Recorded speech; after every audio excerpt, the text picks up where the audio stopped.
and was the only time that weekend when we didn't meet our own high standards of excellence.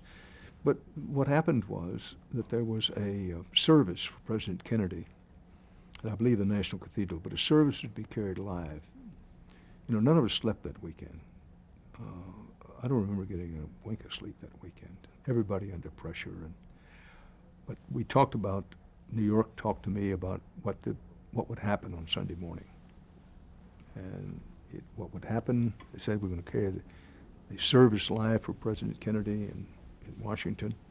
And then Harry Reasoner, who had come on in relief of Cronkite for some of the assassination period coverage, Harry Reasoner had written a little short essay. So it was to go to the service, come out of the service lightly and politely, go to a Harry Reasoner essay, then come to Dallas for live coverage of the transfer of Oswald from the police station to the jail. And this was all laid out. And it's an old story in television. The programmers can lay out the most beautiful lineup for news coverage, whether it's an election, 9/11 or whatever. They have their sheets of paper. The problem is the sheets of paper don't always correspond to what's happening on the ground. And it's not a moment I like to talk about, but what happened was that I was on a telephone line to New York, which was ready to come to Dallas when Lee Harvey Oswald appeared. Well, they got out of the service for President Kennedy in Washington a little late. And I said, and I was not the only one who said, Nelson Benton, the late Nelson Benton, a tremendous and underestimated CBS News correspondent, was at the police station. He was at the police station. I was at KRLD, sort of sub-anchoring our coverage. Harry Reasoner was in New York. The operation was being run out of New York. As the service for President Kennedy was ending, I was saying things. Nelson Benton was saying to me, listen, we better get here now because this thing is moving pretty quickly. And I was saying to New York, look, you know, we need to kind of step up the pace a little bit.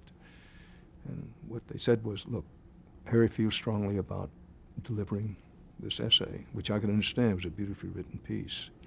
And we are going to go to Harry. And we had a discussion. Well, can we afford to go to Harry? And he said, well, we'll keep monitoring. They were seeing what was happening at the police station in New York. Fear all this has got fairly complicated. But in the compressed bit of time, the decision made, we're going to stick with the funeral service, the memorial service. We're going to go to Harry Reasoner, and then we're going to come to the Dallas police station.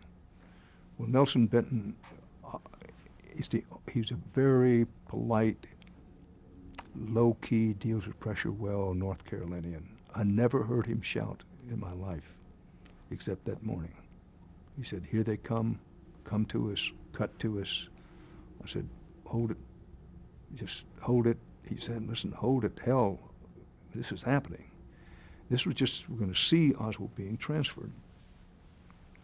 They went to the Harry Reasoner essay, and Harry was delivering his essay, and Oswald comes down. We can see him fully when he comes out. Benton is screaming to me, oh, come to us, come to us. I'm telling New York, there he is. They say, well, we see him, we know. And then boom, shot is fired. And what was that? Well, that was somebody stepping out of the shadows and shooting him. That's what that was. And they came quickly. They busted out of what was left of the essay and came to us quickly. But we missed that moment on live television.